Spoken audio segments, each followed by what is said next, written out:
guys, this is the damage from hitting the bollard at the Canadian immigration place. It irritates me. And then there's a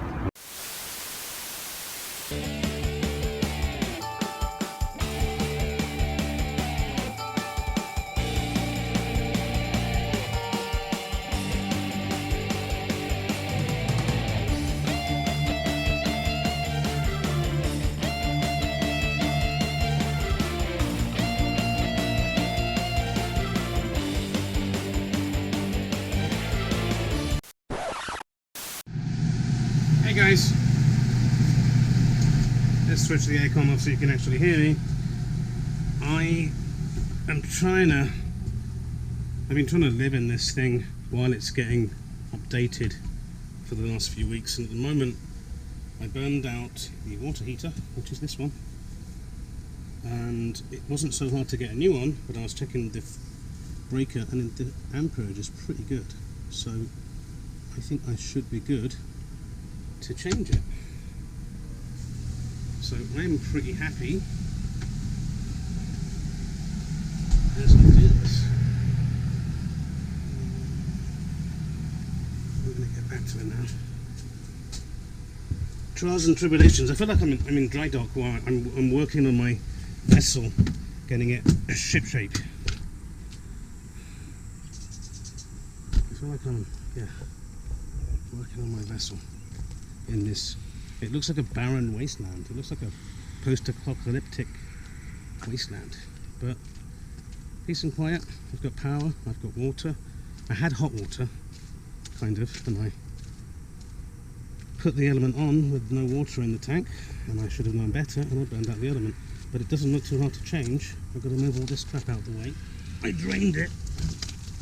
I don't intend this to be a DIY video, because quite frankly, I'm not terribly good with this. But better with vehicles and cars. But I think I can manage this. It's a household heater.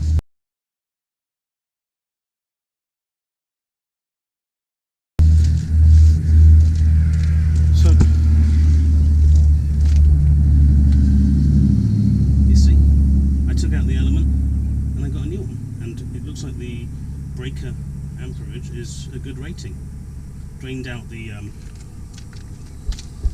water fluid with a garden hose.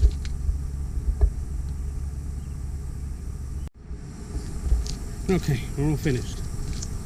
Once you get past all the crap and the crud that's been there from the gathering for 4 years, it's pretty easy. I can now move my tools and put my junk back in. And let the crud gather up for another 4 years. We'll test it. Fill it up with water this time, and we'll see. Maybe I can have a warm shower without going to Planet Fitness.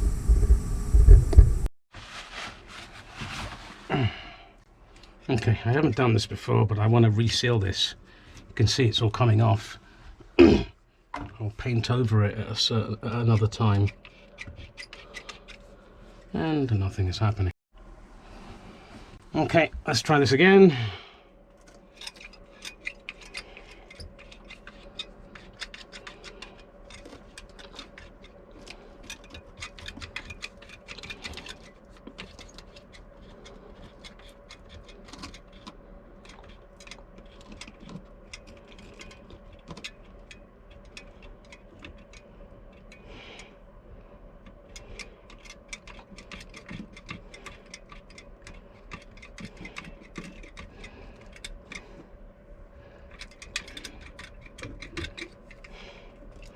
You know what? I'll give it to the people who did this coach originally, the church group and the home people.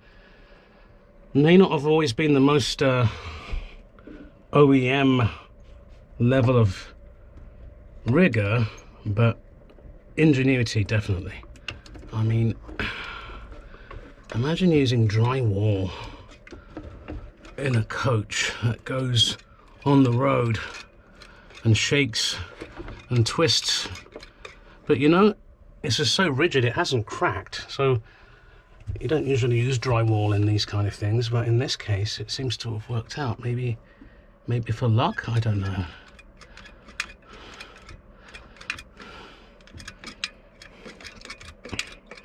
And this is obviously the caulking, as the Americans call it, or the sealing or whatever, has degraded over time, and that's normal. It happens in houses and everything. So we tackled the water heater, fixed that pretty simply, and then we looked at the shower and the caulking and the resealing, which is pretty easy. It's just household stuff. And the next issue was the infinity mirror. The rear one was just not lighting up. It was just not illuminating, and the front one was, and some of the lights had gone out too, the little swivelable lights. And what I found, and I had to get an electrician in, was that the person who installed it at this place forgot that this is a 24 volt bus, and they applied the full 24 volt to the LED units because they're used to the normal 12 volt sticks and staples RVs.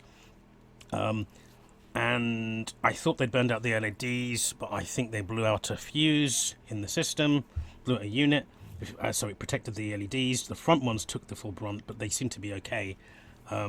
So that was rectified. We took a 12 volt takeoff from the driver's side stud panel, and now everything is great, and it's changing colors, and it's the full 12 volts.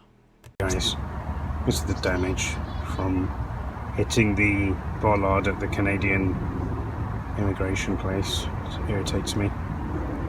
And then this is the second part. You can see the stainless steel panels being folded over. Good news is I phoned up my contacts, excuse me, and I'm gonna get a new panel here and a new one there because that's dented from before. And then I'm changing the other side too while I'm at it because they're a bit grotty looking.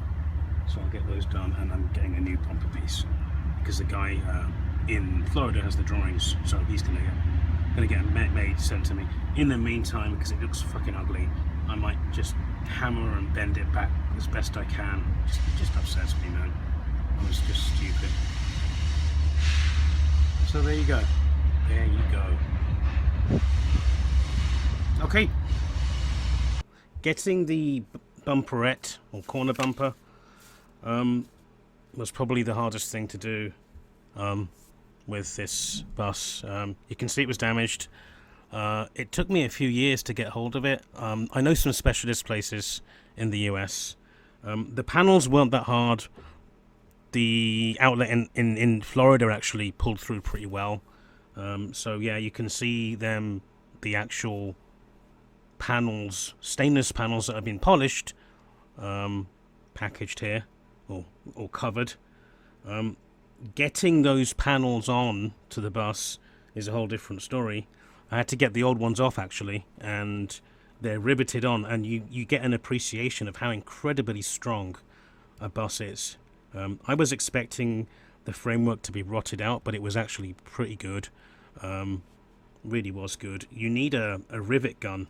An air rivet gun really helps, and you need to drill out the old rivets. What impressed me the most about the framework was, like you can see in this picture here, the angle iron to reinforce the actual frame, the lack of rust because it was made of either aluminium or stainless, so it was really pretty impressive.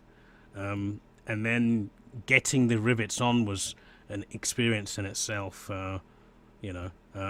So it was certainly interesting. I didn't do it myself. I did drill out some of the old rivets, and I had a go in putting the new ones in a bit, but I left it to a professional guy here.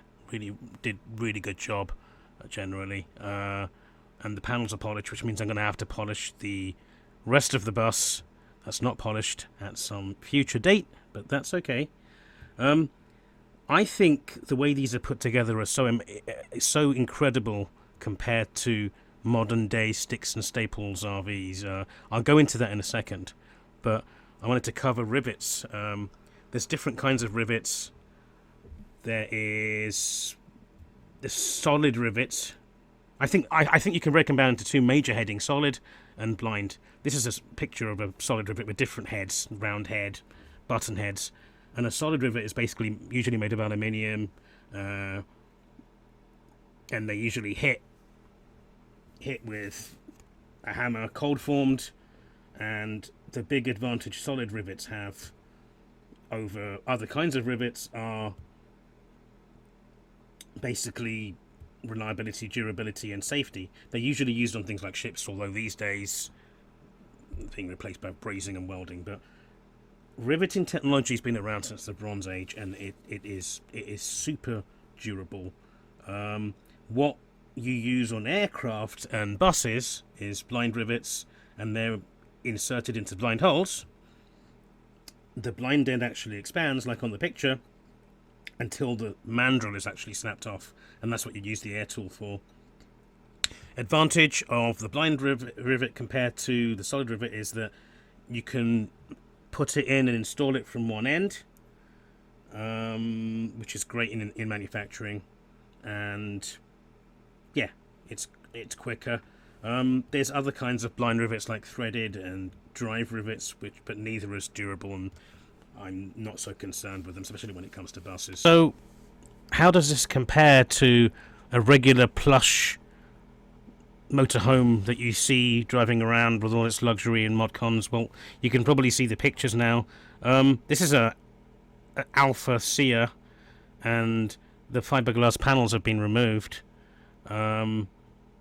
And what you're seeing is the polystyrene or styrofoam backing once the fiberglass is removed.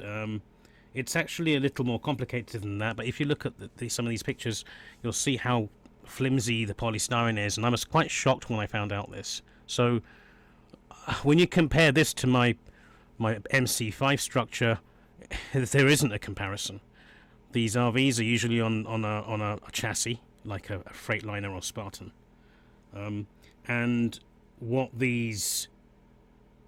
I mean, that one that you just saw, the panels were off because it was suffering from delamination. That's when water comes in, the laminated wall structure basically breaks down, and it becomes weaker. On top of that, I just talked about these RVs are all on a chassis, like a Freightliner or a Spartan. My bus, MCI buses are not. So what? So an MCI bus is on a monocoque or a unibody, and you might say, so what? What that means is they're torsionally more rigid, way more rigid, and when you go over bumps, they're going to be more refined, less rattles. On a car, it's better for handling. I suppose you don't care so much about handling on a huge behemoth bus, but a monocoque is much better in terms of vibration.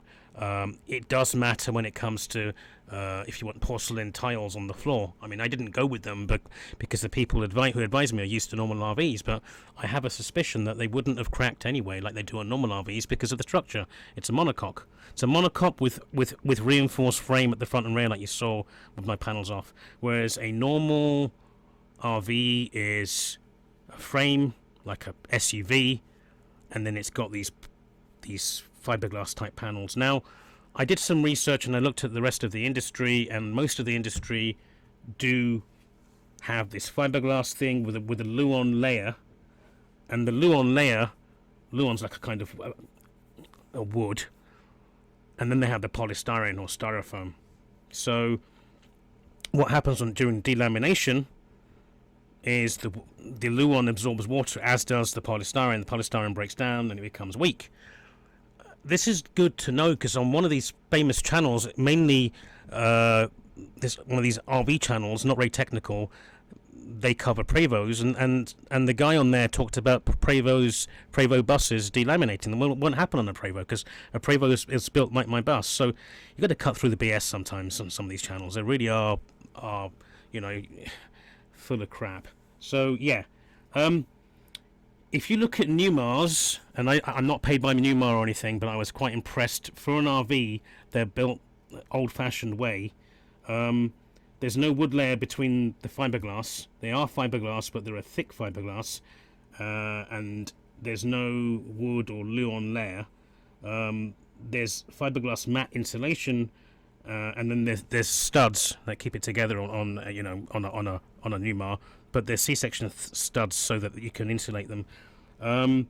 The overall wall section on a Newmar compared to a normal RV like the one we just saw pictures of is thicker, which is good for insulation. And I will say that a C-section for the stud is not as strong as a box section, but a Newmar, as I understand it, has a stud or reinforcing stud every 16 inches, and a normal RV like the one we saw could be anywhere from 2 to 6 feet. My bus in comparison is stronger, however, and it's a monocoque because even a Newmar is still a body on frame, if you like. However, I will say this, both the Newmar and the Alpha we saw a picture of, and most RVs, whether they are Winnebagos or whatever, are way better insulated than this bus. This bus is not well insulated.